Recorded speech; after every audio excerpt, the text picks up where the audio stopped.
Días hoy vamos a hablar del caso clínico de abdomen. Yo soy la doctora María Paula García. Soy la doctora Estefanía Moreno. Yo soy la doctora Isabela Díaz. Soy la doctora Natalia Caicedo. Yo soy la doctora Manuela Peláez. Y nosotras somos el equipo médico que va a atender a Angélica María. Bueno, yo les haré un resumen de la parte anatómica del caso clínico. Para empezar, les hablaré del abdomen y cómo se divide por regiones. Se las iré nombrando según cómo está numerado en la imagen de la izquierda y se podrán hacer una idea del espacio anatómico con el video.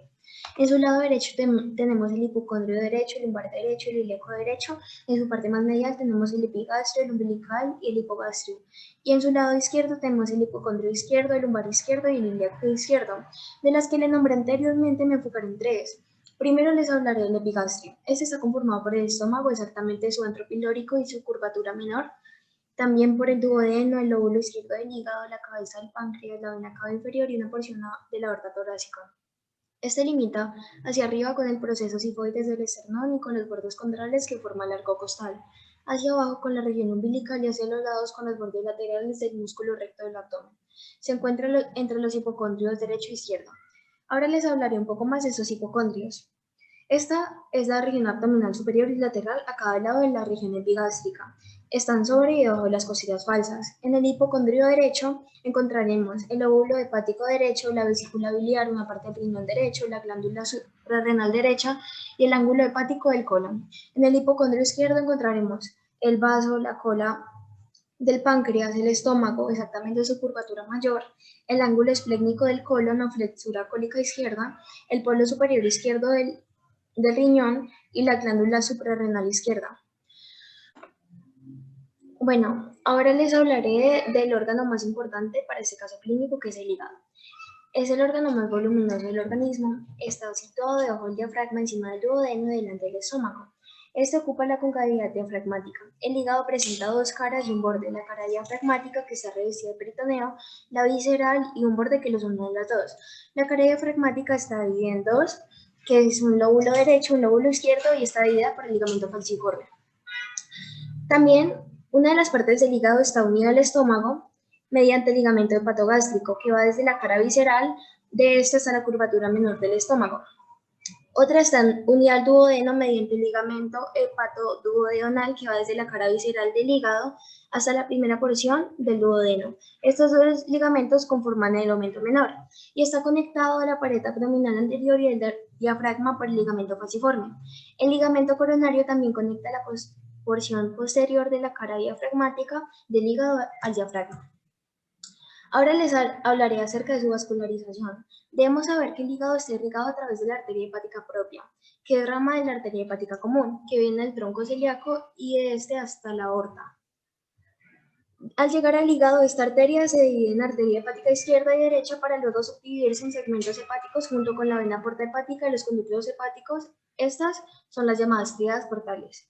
Acerca de la vena porta hepática, esta recoge sangre venosa del sistema gastrointestinal para llevarla al hígado y que se la distribuya, metabolizando así los nutrientes que esta contiene. Está formada por la confluencia de la vena esplénica o lienal y la vena mesentérica superior, y al llegar al hígado se distribuye junto con las arterias y los conductos hepáticos, como ya lo había mencionado anteriormente. Luego de hacer este recorrido al interior del hígado, esta drena la vena cava inferior a través de la vena suprahepática o hepática. La zona azul que podemos ver aquí contiene sangre que viene de la vena mesentérica superior, y la zona de color morado fuerte es la sangre que viene de la esplécnica gástrica y la mesentérica inferior. La zona que está entre azul y morado es la combinación de ambas. Ahora su inervación. Esta proviene del nervio vago izquierdo y de la porción celíaca del plexo celíaco. Estos son los nervios mixtos, a excepción de los ramos hepáticos que vienen del nervio vago. Estos nervios mixtos vienen cargados de fibra simpática y parasimpática para el sistema nervioso autónomo. Las fibras simpáticas preganglionares provienen de los segmentos medulares torácicos inferiores y llegan al ganglio celíaco por los nervios esplácnicos mayores y menores derecho e izquierdo. En su mayoría hacen sinapsis en los ganglios celíacos y siguen el plexo de la arteria hepática. Las fibras parasimpáticas preganglionares del tronco vagal anterior atraviesan el ganglio celíaco y alcanzan el hígado por un plexo periportal. Estas hacen sinapsis en la vecindad de los conductos biliares.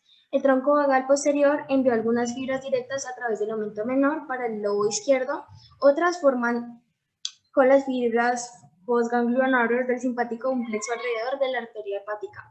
En la imagen, las líneas de color rojo son las fibras simpáticas preganglionares y las del mismo color pero discontinuas son las postganglionares. Con las de color azul pasa el mismo sistema pero vienen siendo las fibras parasimpáticas y las de color negro son las fibras aferentes. Resumen del caso. Ingresa al servicio de ginecobstetricia una joven de 18 años de edad embarazada llamada Angélica María, quien siempre asistió a sus controles prenatales desde el instante en que experimentó amenorrea, que es la ausencia de la menstruación, debido a que siempre tuvo ciclos menstruales regulares. Angélica decide realizarse una prueba de embarazo casera, es decir, hacerse una prueba con las cosas que tiene disponible en casa, tales como vinagre, jabón, cloro, pasta de dientes, aceite de oliva, entre otros. Dicha prueba que se realizó salió positiva. Se inicia el interrogatorio de la paciente Angélica María, quien fue remitida por hipertensión y dolor abdominal. En la historia clínica de Angélica María se recogen los siguientes datos. Por un lado, la paciente ha tenido 2 embarazos, 0 parto y un aborto. Además, tiene una edad gestacional de 34 semanas. En sus controles prenatales había mostrado una presión arterial dentro de los rangos adecuados hasta el día que acudió al servicio de ginecobstetricia, donde presentó hipertensión junto a otros síntomas como náuseas, que son las ganas de vomitar, fosferos, que es la sensación de ver manchas luminosas, cefalea fuerte de tipo frontal, epigastralgia, que es el dolor en el epigastro, y visión borrosa, que he notado desde hace aproximadamente 3 días. A la paciente se le realizó una prueba que mide la cantidad de proteínas en la orina llamada proteinuria cualitativa. El resultado de este fue 3+, y dado esto se diagnostica preeclampsia. Por otro lado, en cuanto a los antecedentes personales, se encuentra que la paciente, en cuanto a patológicos, ha presentado migraña y 2 episodios de infección urinaria al iniciar el embarazo. En los antecedentes farmacológicos se encuentra que la paciente ha tomado hierro, calcio, ácido fólico y nitrofuratoína para la infección, y en los antecedentes ginecobstétricos se encuentran 2 embarazos, 0 partos y un aborto, además de un embarazo de 2 semanas, 2 parejas sexuales y ha asistido a 5 controles prenatales, en donde las ecografías han salido normales. Por último, la citología vaginal no tuvo alteraciones y su método de planificar es preservativo. En los antecedentes familiares está presente la hipertensión y la preeclampsia por parte materna. En el examen físico, los signos vitales muestran que la paciente tiene hipertensión y su IMC indica obesidad tipo 1. Además, presenta un edema bipalpebral y mucho dolor abdominal, por lo que su examen físico se dificulta. A pesar de eso, se evidencia en la zona abdominal perisaltismo auscultable, se palpa un útero grávido para 34 semanas. A la maniobra de Leopold, método para conocer la posición del feto, se evidencian movimientos fetales en el momento. El feto se encuentra en posición cefálica de dorso izquierdo y la fetocardia 170 latidos por minuto. En el ámbito genitourinario se encuentra el tracto vaginal cuello uterino cerrado, largo y posterior. Por último, la paciente tiene un edema de grado 2 de miembros inferiores y además experimenta un episodio convulsivo tónico crónico generalizado, lo que es una crisis epiléptica que compromete a todo el cuerpo, e hiperreflexia de miembros inferiores.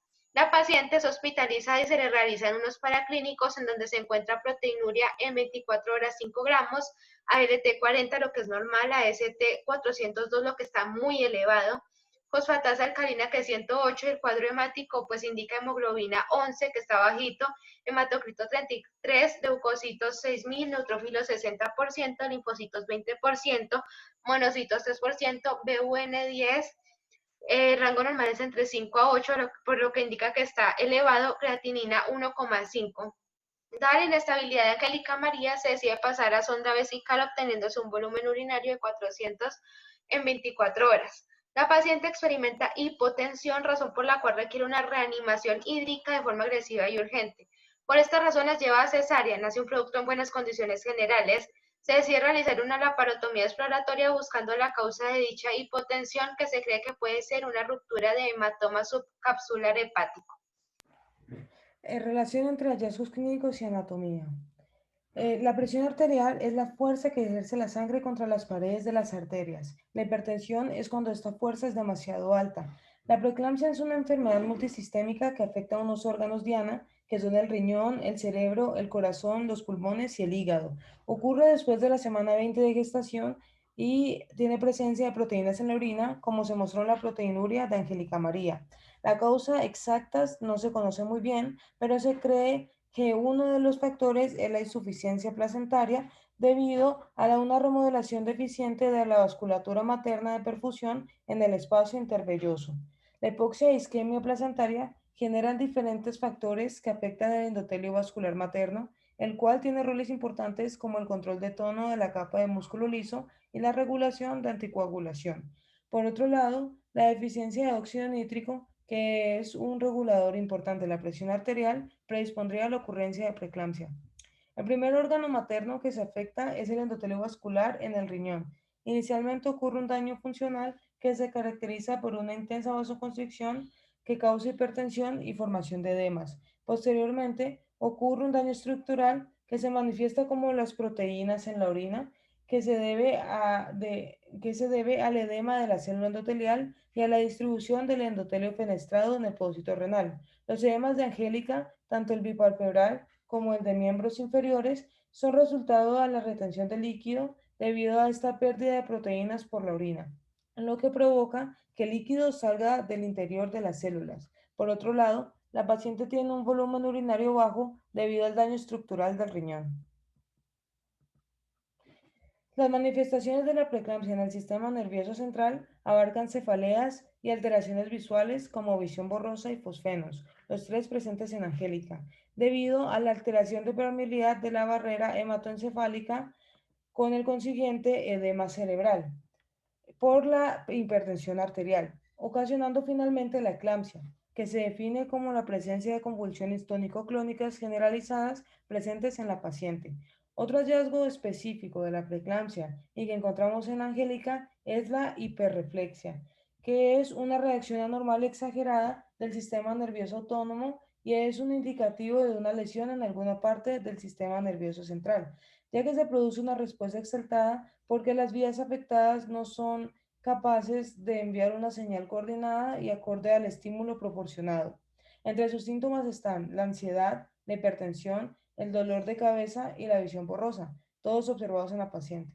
Las náuseas de Angélica se deben a que como se dañó la barrera hematoencefálica, que sirve para controlar el paso entre de sustancias tóxicas entre la sangre y el cerebro, la presión intracraneal aumentó, afectando el área postrema, está aquí, que es el área reflejo del vómito localizada en el tronco cerebral por su hipersensibilidad. Una de las expresiones más serias de la preeclampsia es el síndrome de HELP, que se caracteriza por una disfunción hepática con enzimas hepáticas elevadas, como se observa en los paraclínicos de la paciente, por glóbulos rojos lesionados que dará lugar a hemólisis y una disminución del número de plaquetas, aunque estos dos faltan por evaluarse. Todo esto ocurre porque están lesionadas las células que cubren los vasos sanguíneos a nivel de los diferentes órganos afectados. Sus síntomas incluyen fatiga o no sentirse bien, dolor en el epigastrio, en el hipocondrio derecho, epigastralgia, náuseas, entre otros síntomas experimentados por la paciente. La epigastralgia se ha explicado por la distensión de la cápsula hepática, pero como no todos los pacientes con epigastralgia tienen hematoma hepático o edema que distiendan la cápsula, quizá el dolor se asocia directamente con la hemólisis e isquemia de los sinusoides hepáticos. La hipotensión de Angélica se puede deber a la ruptura de un hematoma subcapsular hepático, que será explicado a profundidad por mi compañera más adelante. Por otra parte, los niveles bajos de hemoglobina en Angélica se deben a que el embarazo está caracterizado por cambios que en su mayoría son secundarios a variaciones hormonales propias de este periodo para satisfacer las demandas de la unidad fetoplacentaria. El sistema hematológico sufre de múltiples cambios necesarios para desarrollar la hematopoiesis fetal. El hierro es un elemento fundamental para la síntesis de hemoglobina.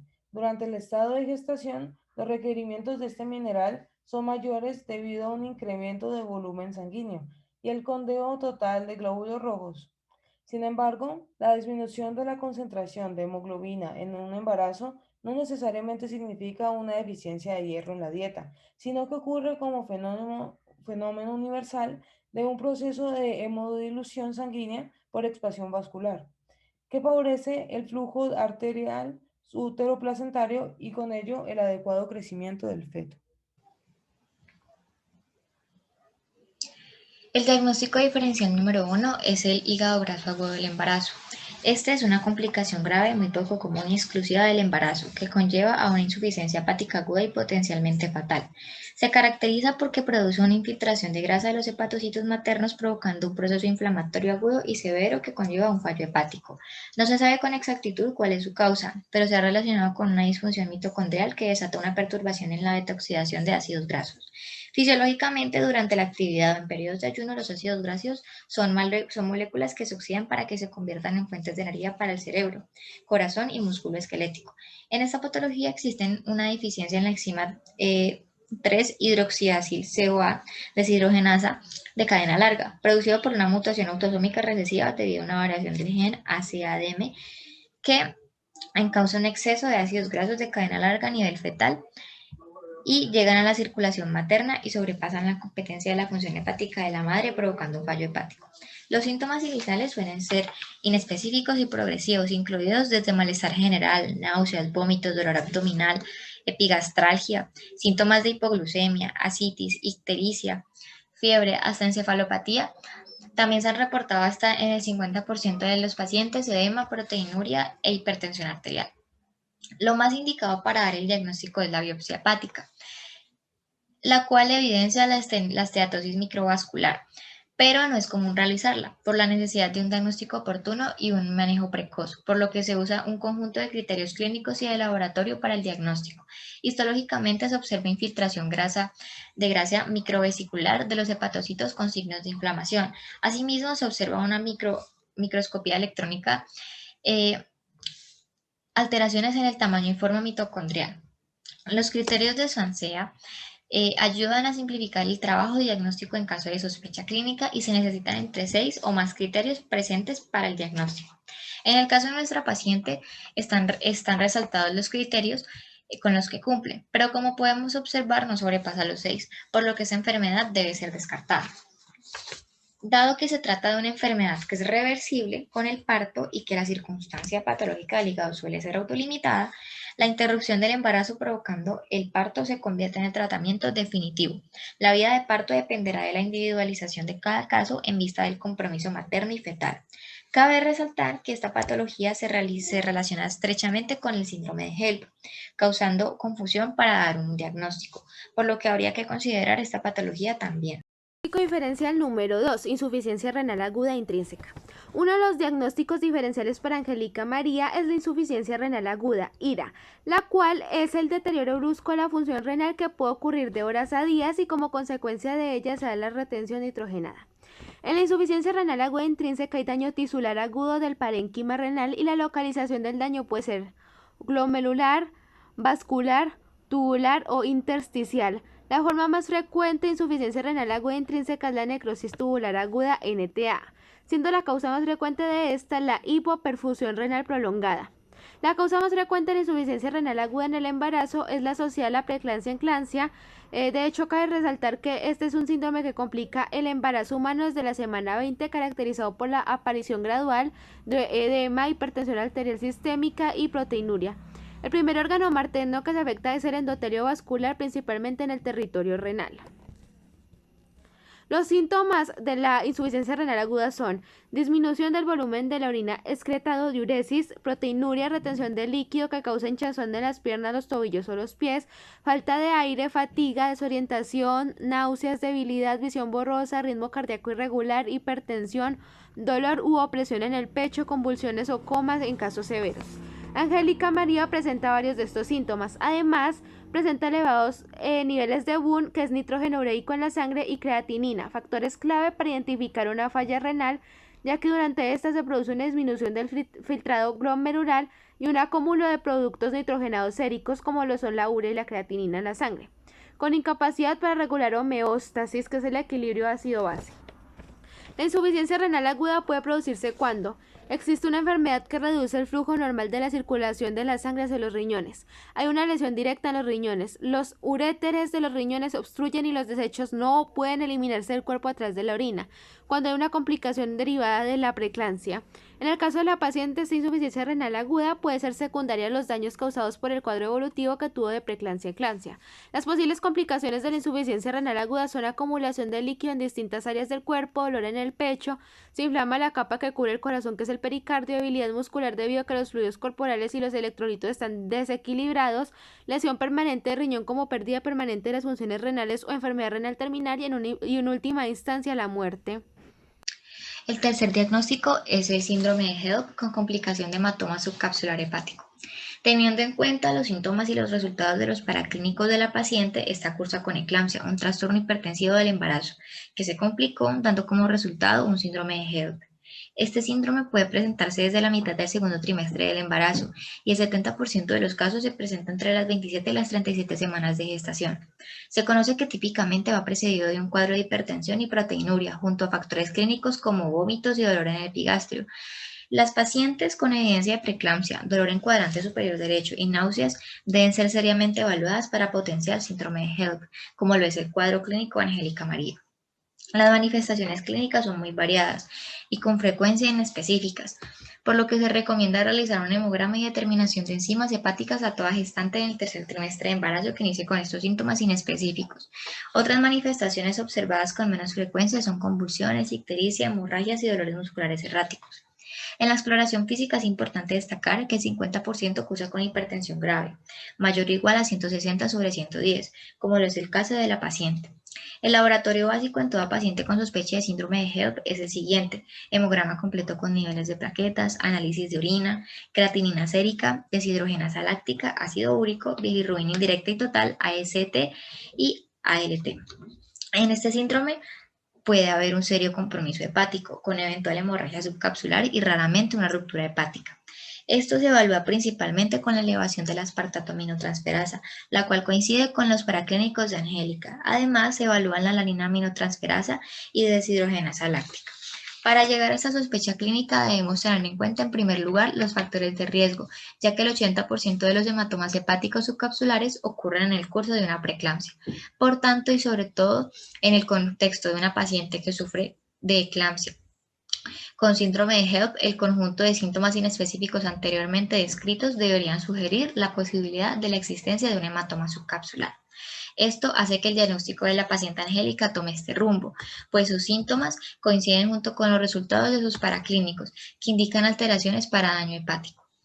La fisiopatología de este se basa en una disfunción endotelial con depósitos de trombina y fibrina en las arterioles y sinusoides hepáticos, lo que causa obstrucción del flujo sanguíneo local, congestión vascular, aumento de la presión intrahepática y necrosis hemorrágica periportal, que confluye y forma hematomas y se diseca la cápsula fibrosa perivascular del hígado, para finalmente convertirse en un hematoma subcapsular hepático. La localización de este hematoma se da en el 75% de los casos en el lóbulo derecho del hígado y en el 11% de los casos en el lóbulo izquierdo y en el 4% en los dos lóbulos. Y con más frecuencia se da en su cara anterosuperior. Para que se entienda mejor su ubicación y cómo funciona, voy a dar una breve explicación anatómica del hígado. Como ya sabemos y nuestra compañera nos mencionó al principio del caso, el hígado tiene una cara anterior o diafragmática y una cara posterior o visceral. También sabemos que tiene dos lóbulos, uno derecho y uno izquierdo, que son delimitados por el ligamento falciforme del hígado. Pero además de esto, el hígado se divide en segmentos cuando hablamos quirúrgicamente de este. Estos segmentos se van a ubicar por una línea imaginaria que se traza desde la mitad de la vesícula biliar, atravesando la vena porta y llegando hasta el borde izquierdo de la vena cava inferior. Ya dicho esto, pues tenemos aquí nuestro primer segmento, que de aquí es que nos vamos a guiar para ubicar los demás, de este en un sentido antihorario. Entonces tenemos el primer segmento, luego el segundo en sentido antihorario, tercero, cuarto, quinto, sexto, séptimo y el octavo se vería en su cara anterior. Ya dicho esto, pues como ya sabemos, está la tríada portal, la cual pues está constituida por la arteria hepática propia, la vena porta y el conducto coledoco. Esta al ingresar al interior del hígado pues ya van a ser las arterias hepáticas, la vena porta, que se va a dividir también, y los conductos hepáticos, que se van a dividir, y todos estos van a conformar mini tríadas en cada segmento del hígado. Esto puede explicar que los vasos de menor calibre, que pues aquí no se pueden ver que son los sinusoides, estarán obstruidos, por lo que los vasos de la periferia, que son estos, se dilatarán, lo que causará una hemorragia al interior de la cápsula que recubre estos vasos, o sea, la cápsula fibrosa perivascular, que también recubre el hígado en su parte superficial, por lo que si llega a haber algún evento brusco, como por ejemplo las convulsiones de una eclampsia, esta cápsula se podría romper y el hematoma podría drenar hacia la cavidad peritoneal, lo cual es algo perjudicial para el paciente. Dicho esto, podemos intuir que la paciente Angélica tuvo una complicación que dio como resultado la ruptura del hematoma subcapsular hepático, causando así una microangiopatía difusa caracterizada por vasoconstricción de capilares y por ende microhemorragia vascular difusa, lo que explica la baja de presión de la paciente, puesto que se pierde volumen sanguíneo. Esto también explica por qué se le da una reanimación hídrica urgente. Por ende, teniendo en cuenta que el síndrome de HELP es la variante atípica de la preeclampsia severa, y como tal, el único tratamiento es la interrupción del embarazo, Angélica debe ser intervenida lo más rápido posible, tanto como para realizar una cesárea de emergencia, como para realizar una laparotomía exploratoria y tratar la ruptura del ya mencionado hematoma. La impresión diagnóstica definitiva sería síndrome de HELP con complicación de hematoma subcapsular hepático, que como dijo mi compañera, esa es una complicación frecuente de la preeclampsia, siendo esta un trastorno hipertensivo del embarazo, el cual elegimos como diagnóstico definitivo porque era el más compatible con los signos y síntomas de nuestra paciente Angélica María. Este síndrome se distingue por el trastorno hipertensivo más la triada de hemólisis microangiopática, elevación de enzimas hepáticas y disminución del conteo de plaquetas. Por eso es necesario unos exámenes extras para poder confirmar con certeza esta impresión diagnóstica, empezando por solicitar un frotis de sangre periférica y observar si existe la alteración de la morfología del glóbulo rojo, característico de la hemólisis. De la misma forma, solicitar un hemograma completo para analizar los niveles de plaqueta, de LDH, AST y ALT. De este modo, confirmar la triada característica de este síndrome y a la vez hacer la clasificación Mississippi y Tennessee, así como lo vemos aquí en la tabla. La de Mississippi divide el síndrome en 3 clases, según el nivel plaquetario, y la clasificación de Tennessee se refiere a la presentación parcial o incompleta del síndrome. Al haber confirmado el diagnóstico hay que actuar pronto, porque la salud de estas pacientes suelen deteriorarse rápidamente. Es necesario la hospitalización inmediata de la paciente y empezar un tratamiento antihipertensivo para la hipertensión severa, además de sulfato de magnesio para evitar y tratar las convulsiones. El sulfato de magnesio se debe suministrar de 4 a 6 gramos por vía intravenosa. Se utilizan los antihipertensivos como hidralazina, labetalol o nifedipino. Primero se prescribe la hidralazina a dosis de 5 miligramos por vía intravenosa cada 15 a 20 minutos. Si no funciona adecuadamente, se le aplica 20 miligramos de labetalol. Por otro lado, el uso de corticoides continúa en estudio, ya que no es aceptado por la comunidad médica en su totalidad. Los pacientes con este síndrome tienen mayor riesgo de complicaciones y fallas sistémicas. Para confirmar esto, lo ideal sería someter a la paciente a pruebas complementarias que incluye una ecografía o un TAC, que son las 2 pruebas y herramientas fundamentales de diagnóstico por imagen que utilizan ondas sonoras para crear imágenes de órganos, tejidos y estructuras del interior del cuerpo sin utilizar radiación. De este modo no afectar al bebé y revisar la existencia de fallas sistémicas. Asimismo, se le realiza a Angélica María una laparotomía de urgencias para buscar la causa de la seria hipotensión. Como podemos ver en este video, primero el cirujano hace una incisión grande, que por cicatrización es ideal que sea de forma vertical, unas pulgadas arriba del ombligo de la paciente hacia unas pulgadas por debajo. Se coloca separadores y el cirujano sigue haciendo la incisión del tejido subcutáneo, hemostasia de las fascias y se diseca la aponeurosis. Al llegar a la capa muscular se disecan preferiblemente en dirección de sus fibras.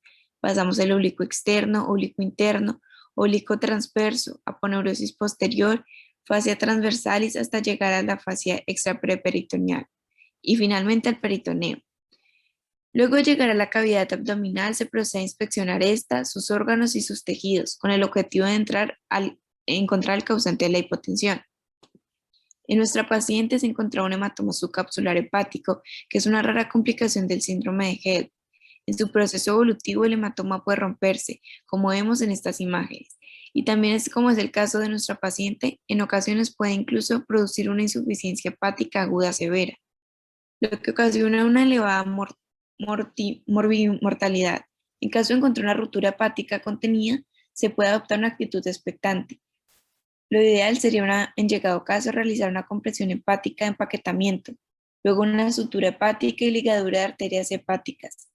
Si la hemorragia no está controlada, se debe realizar una angiografía selectiva o una electrocoagulación con láser. Y si ya se llega a casos más complicados como una hemorragia exsanguinante no controlada, se puede recurrir a la hepatectomía y trasplante hepático de emergencia. Debemos resaltar que en pacientes con una gestación mayor o igual a 34 semanas y pacientes de este síndrome es necesario la interrupción del embarazo, luego de estabilizarla. Es por eso que Angélica María, después de la reanimación hídrica urgente, se le realiza una cesárea de emergencia, en la cual se realiza una incisión abdominal por encima del hueso púbico. Luego se va profundizando la incisión a través de capas del tejido y músculos hasta llegar a la pared uterina y realizar también una incisión de este. Posteriormente se abrirá la bolsa amniótica, se extraerá al bebé y se cortará el cordón umbilical. A la paciente se le debe administrar un medicamento por vía intravenosa para que su útero se contraiga y expulse la placenta. Finalmente se deben suturar las incisiones. Nuestra paciente deberá continuar en puerperio para evitar fallos multiorgánicos y ya con esto Angélica tendrá una mejoría y buena recuperación, aunque debe estar bajo revisión las 24 horas del día hasta que se confirme que no haya fallas sistémicas, hipertensión, hipotensión u otras complicaciones a acudir. Tuvimos una experiencia que nos llevó a hacer una cuidadosa y rigurosa investigación extensa para poder llegar a un diagnóstico acertado, logrando establecer una relación entre la anatomía y el estado clínico del paciente. Nuevamente podemos destacar el trabajo en equipo y además la dedicación por parte de los profesores de anatomía, que usan este trabajo como herramienta no solo para evaluarnos, sino también para prepararnos para nuestra profesión y vocación. Logramos correlacionar signos y síntomas con los diferentes sistemas del cuerpo humano. Esto nos sirve como una base para nuestra vida en clínicas y como herramienta para dar un buen manejo al diagnóstico de nuestros pacientes.